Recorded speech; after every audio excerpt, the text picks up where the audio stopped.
when people give you the commission kick and you don't want to play their game, right? Now, there are times where we did give commission back, but it was a game, right? It's because I wanted to infiltrate their network. And I knew that if I got them, like they were the head honcho, that I would get the rest of the people. Or I was like, hey, I'm going to do this for you, but I need you to go leave me 5 reviews and a video testimonial if we do what we say we're going to do. And they're like, oh, no problem, right? So I always tried to get something from them instead of just giving them something for free. It had to be a give and take. And if they would give us a lot of fluff, I would say, hey guys, like honestly, if it's a couple of $1,000s out of your price range, we should probably be looking a little bit lower. So just help me understand, like, what's really the most important thing to you. All right, let's talk about commission objections. Right? 1, stay calm. 2, when they say, well, we would like a piece of the commission back, right? Because they're always going to be like, well, can you give us like, and it's always at the end of the conversation because they don't want to be upfront because they're, right? They don't want to be upfront. So what we would have to do is we needed to neutralize them. Oh yeah, when you say you guys wanted a piece of the, when you say you wanted 1%, what do you mean by that? Oh, well, you're going to get 3%, we want 1%. Oh, okay, so what we're looking at is you want 33% of what somebody has decided that my services were worth. Just saying, oh, so you're actually looking for 33, or if it's a 2.5% commission, it's even higher. Oh, you want 40% of the commission. Oh, wait for round 3. Right now, you have at least shown them that the amount that they're asking for is actually ludicrous, right? It's ludicrous. And now we have the conversation. Okay, yeah, so I guess like what parts, where, like, why are we even just like, where does this come from? Can you help me better understand like why you're looking for a 33% rebate? Oh, well, our friend got this and our friend got that. Okay. And I was just curious, like, what's more important to you guys? Finding a home in this really low inventory market, getting a great deal, and then keeping the seller in the game and the other agent who's probably inexperienced. Like, what's more important to you guys? Getting the home or saving a couple of $1,000s? Oh no, we want the house. We need the home. Okay, so if the house was like a few $1,000s more, would you guys not purchase the home? No, we would still buy the home. We want the best deal. Oh, okay, so we're looking for a better deal. Right. Okay, so why don't we do this? Why don't we do what I do best, which is go and negotiate on your behalf, right? Actually go out and get the seller to come to their lowest price possible. And then if there's any repairs that are necessary in the property, we still have a little bit of wiggle room to help out with the deal if necessary. If I just come out and I just, okay, and I do what every other agent does, well, I guess like, why wouldn't I just take the first offer that the seller gives us and call it a day?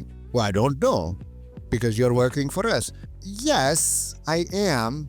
But I mean, there's also a lot of other people in this market that are looking for property, and with only 3 or 4 properties in your price point, it's not like there's a ton of inventory. There's not like there's a ton of people.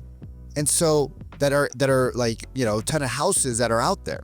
So I guess like, what's more important? Having somebody who knows what they're doing, that has a proven track record, right? 120 Zillow reviews, 130 Zillow reviews, hundreds of $1 million in volume, understands the landscape of the property. Like, what's more important? That person working for you, with you, to get you what you actually want, to get your kids into the school district, to get yourselves into that new home with the 4 bedrooms. So mom and dad, when they're visiting for like 6 months at a time, they're not like having to go up and down the stairs. I guess like, what's more important to you guys? Like, getting the right agent that actually has the experience, or saving a few percent on a home? Because if it's a couple of $1,000s out of your price range, we should probably be looking a little bit lower. So just help me understand, like, what's really the most important thing to you? And if they would give us a lot of fluff, I would say, hey guys, like, honestly, maybe we're not the right fit for each other. Like, maybe I should refer you guys to another agent that I know does discounts all the time. They're very hard to get a hold of. They'll probably take 3 to 4 days to get your offer out. right? They don't have a team. They're not structured. You're going to save the money. You might lose a home and have to pay a higher price, but you'll save the initial upfront that was important to you. Like, would that be beneficial if I introduced you guys to another agent? And you guys, when you learn how to prospect and how to have great conversations throughout the process, and they see that you actually have a process, and they see you know what you're talking about, and they see that you're a professional, and they see you're not needy, and they see that you are okay with them walking out the door. Some of them did. I'm not gonna lie, some of them did. Some of them came back. Some of them, the wife kicked the husband under the table and like, leave him alone. And I'm like, you know what, why don't you guys discuss this? I actually need to go to the restroom. Let me send in some water for you guys. And I'd get up and I'd walk out of the room because I couldn't give a fart about whether or not they worked with me. Because I know that if I ran out of leads, which is almost literally impossible in real estate, I knew that if I ran out of leads, I could go do 4 open houses over the course of 2 weeks. I could meet 8 to 10, maybe 16 people, depending on how old the open houses were. I would follow up with them and I would have plenty of opportunity. So when people give you the commission kick and you don't want to play their game, right now, there are times where we did give commission back, but it was a game, right? It's because I wanted to infiltrate their network. And I knew that if I got them, like they were the head honcho, that I would get the rest of the people. Or I was like, hey, I'm going to do this for you, but I need you to go leave me 5 reviews and a video testimonial if we do what we say we're going to do. And they're like, oh, no problem. And they would put me like on, because the wife worked at a company, the husband worked at a big company like Microsoft and Amazon, and they had these like internal boards where they can recommend people.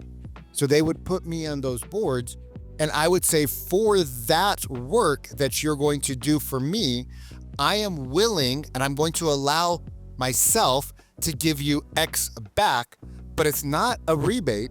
It's because you're doing this for me. And they'd be like, oh, no problem. Right? So I always tried to get something from them instead of just giving them something for free. It had to be a give and take, right? So there were times where we did these things, but a lot of times the people would just be like, no, we want to work with you. One of my favorite lines was, because we were savage, right? We were savage. We were all suited and booted, always wearing a suit, always wearing a tie. Everything was fitted. Whenever my team, like a new team member, if it was a male, whenever they would come in and they'd make a couple of sales, I would take a pair of scissors, I'd cut their ties, and I'd send them to Nordstrom's, and I'd hook them up with like $1,000 in suits and ties and shoes and shirts from my shopper at Nordstrom's. It was just like our thing, right? It was like, all right, get rid of the old tie. And I'd always make sure that there wasn't like a symbolic meaning. It wasn't like their grandpa's tie before we cut it up. Like we always would tease everybody about, dress code and things like that. And when we showed up, because I always was field training my team, so whether it was me by myself, whether I was showing the client or one of my team members was showing the client, they always had a crew of the deal group, because everybody had to shadow before they could go out and work with the client on their own. Whenever the crew would come through, we would tell the client, we'd be like, look, hey, if you're looking at the same house that we're looking at, you better hope that the client that we're working with doesn't want that house. And they're like, why? I was like, we don't lose. Like, what do you mean? I'm like, we just don't lose. We have a very solid reputation. The agents love to work with us.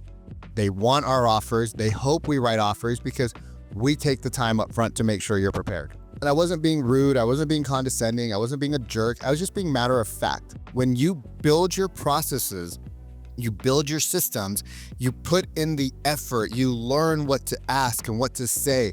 You prep the client through the entire process, making sure that every time you do something, they know exactly what the next step is so that everybody's always prepared. The listing agents loved our offers. And when we came through, they were like, oh, please guys, let us know what we can do to make sure that your client likes this home. Like, is there anything we can help out with? Now, we weren't the only team out there that did work like that. But if you had the choice between an agent who was like ill-prepared, brand new, unskilled, or a team that knew exactly what to do, prep their clients, like as a listing agent, which offer do you want? The offer that's $500,000 or the offer that's $490, but this one could fall apart. This one, once we locked and loaded, we had very few deals, right? $250 million in transactions. We had very few deals that our buyers unraveled. Because before they bought the house, we asked them all the questions that they could possibly. Is there a family member? Is there a dog? Do you need to pray? Do you need to do this? Is there anything that would make you guys back out of this house? No. Are you sure?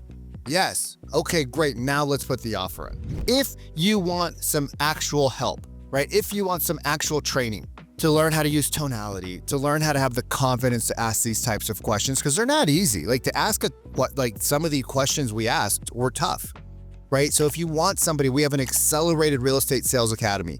We teach you what to say. We teach you how to say it. We teach you when to have fun, when to say this, when to do that, right? You get to bring your objections into me and I answer them for you live 3, 4, 5 times a week, right? Plenty of opportunity for you busy agents to get the training you need. If you like some help just to see if we're a good fit, we like to have fun. Hit me up, drop a comment below, just put growth and myself or the team will reach out to you, talk about next steps. Ooh, and a bee just flew in the house. Talk to you on the next one. Vikram Deal, peace out.